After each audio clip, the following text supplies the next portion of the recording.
अच्छे बच्चे कैसे बैठेंगे? बेटा देखिए, अभ्यास 3B का पहला और दूसरा सवाल ये हम लोगों ने कर लिया था, वो चित्र बने हुए थे बहुविकल्पी वाले। आज हम तीसरा प्रश्न कर रहे हैं।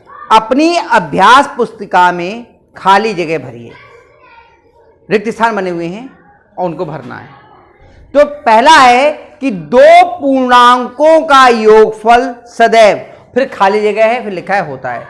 अब दो पूर्णांक हैं, उनको जब जोड़ेंगे तो भाई पूर्णांक ही तो मिलेगा। अगर दो पूर्णांकों को जोड़ेंगे तो क्या मिलेगा? पूर्णांक। जैसे हमने प्लस के 5 में प्लस के 6 जोड़े तो कितना आ गया? प्लस के 11। ये भी पूर्णांक, ये भी पूर्णांक और ये भी पूर्णांक। तो जब दो पूर्णांकों को जोड़ते हैं तो उनका योगफल हमें क्या मिलता है? पूर्णांक। क्या मिलता है? पूर्णांक। तो पहले में इसका उत्तर क्या हो जाएगा? पूर्णांक का वाले में क्या भरा जाएगा? पूर्णांक। खा वाला, दो धन पूर्णांकों का योगफल होता है। अगर दो पूर्णांक हैं और दोनों धनात्मक हैं, दो पूर्णांक हैं और दोनों ही धनात्मक हैं, तो उनका पूर्णांक कैसा होगा? धन पूर्णांक होगा। दोनों धनात्मक थे तो उनका पूर्णांक योगफल कैसा आया? धन पूर्णांक। कौन सा होगा? धन पूर्णांक। और दोनों ऋणात्मक होते तो कैसा आता? ऋण पूर्णांक। दोनों धनात्मक है तो धन पूर्णांक और दोनों ऋणात्मक होते तो ऋण पूर्णांक। बिल्कुल साथ में जाएंगे। बेटा सही है। तो क्या आएगा? धन पूर्णांक। धन पूर्णांक गा। दो ऋण पूर्णांक, लो वही आ गया। दो ऋण पूर्णांकों का योगफल क्या होता है? जैसे हमने माइनस का 3 में और माइनस का 7 लिखा है, दोनों समान चिन्ह के हैं। समान चिन्ह के क्या होंगे? और चिन्ह किसका लगेगा? जो इनका है, जो इनका चिन्ह का है यहाँ पे माइनस का लगेगा। 7 में 3 जोड़े 10। तो दो ऋण पूर्णांकों का योगफल क्या होता है? हमेशा ऋण पूर्णांक। क्या होता है? ऋण पूर्णांक। चलिए अब चौथा प्रश्न भी कर दूं हाथों हाथ। चौथे में क्या है? सत्य अथवा असत्य बताइए। कौन सही है और कौन गलत, ये बताना है। जो सही है वो सत्य और जो गलत है वो असत्य। किसी पूर्णांक तथा इसके योगात्मक प्रतिलोम का योगफल 0 होता है। हमने पूर्णांक और उसका योगात्मक प्रतिलोम सीखा था। जैसे 5 है प्लस का, इसका योगात्मक प्रतिलोम क्या होगा? माइनस का 5। और इन दोनों को जोड़ेंगे तो कितना आ जाएगा? अलग अलग चिन्ह के हैं, घट जाएंगे। 5 में से 5 गया, कितना बचा? 0। तो ये तो कह रहे हैं किसी भी पूर्णांक में उसका योगात्मक प्रतिलोम जोड़ दो तो उत्तर कितना आता है? 0। यही लिख रहे हैं। तो बात सही हुई है गलत? सही। पहला क्या हो गया? सत्य।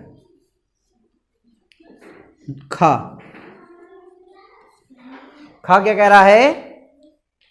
0 ऋण पूर्णांक है। 0 ऋण पूर्णांक होता है, बताओ? 0 के बाईं ओर वाले ऋण पूर्णांक होते हैं और दाईं ओर वाले धन पूर्णांक। 0 बताओ ऋण पूर्णांक है क्या? नहीं। तो ये कह रहे हैं ऋण पूर्णांक है, तो ये सही कह रहे हैं गलत? तो सत्य हुआ या असत्य?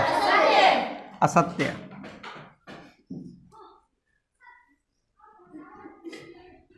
चलिए गा वाला देखते हैं अब।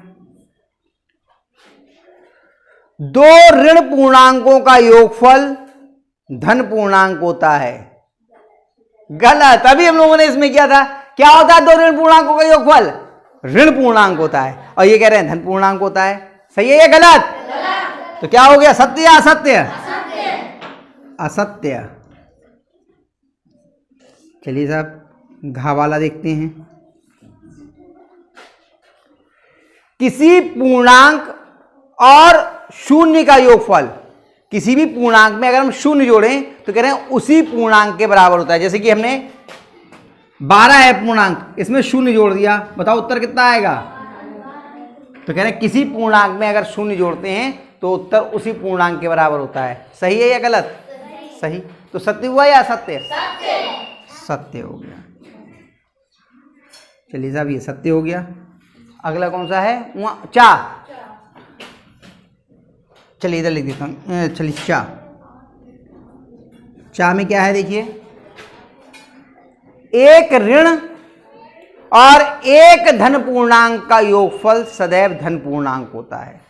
एक ऋणात्मक है और एक धनात्मक, दोनों को जोड़ना है। यहां पे लिख के देखते हैं, प्लस का 7 है और माइनस का 3 है, इनको जोड़ना है। तो देखिए क्या ये जुड़ेंगे, घटेंगे, क्योंकि ये दोनों अलग अलग चिन्ह के हैं। और चिन्ह किसका लगेगा, जो बड़ा है, जो अब बड़ा 7 है तो धनात्मक लग जाएगा। कितना आएगा, 7 में से 3 गया 4। और अगर बड़ा होता माइनस का तो चिन्ह काय का लगता, जैसे कि प्लस का 7 होता और यहां पे माइनस का 9 होता तो चिन्ह काय का आता, और माइनस के 9 में से 7 गए 2। तो क्या ये बात सही कह रहे हैं कि हमेशा धनात्मक होता है? नहीं, जो बड़ा होगा चिन्ह उसका लगेगा। ये कह रहे हैं कि एक ऋण और एक धन पूर्णांक का योगफल सदैव धन पूर्णांक होता है। सदैव धन होता है? जब जो बड़ा होगा, धन वाला बड़ा होगा तो धन होगा और ऋण वाला बड़ा होगा तो ऋण होगा। तो ये सत्य हुआ या असत्य? असत्य।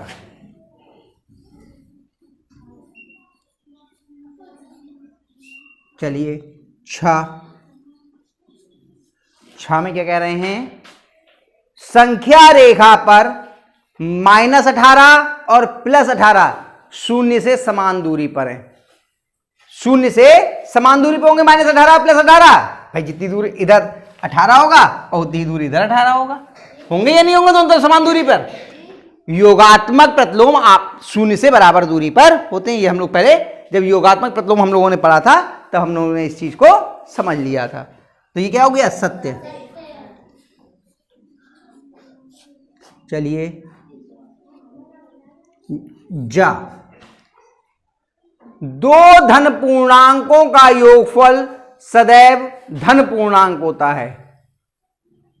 दो धन पूर्णांक हैं, उनको जोड़ेंगे तो हमेशा धनात्मक आएगा। सही बात है या गलत? सही है, सत्य। ये हमने यहां पर पढ़ा था अभी हमने, है ना। दो धन पूर्णांकों का योगफल हमेशा धन पूर्णांक ही होता है। ये भी आपका सत्य हो गया। आया समझ में? तो आप लोग ये मैंने केवल उत्तर लिख दिए, आपको उत्तर नहीं लिखने। आप इस पूरे वाक्य को उतारेंगे और उसमें ये रिक्त स्थान में भरेंगे, फिर अगले वाले इन वाक्यों को उतारेंगे और इनके आगे सत्य या असत्य लिखेंगे। ठीक है? ठीक है, उतारिए।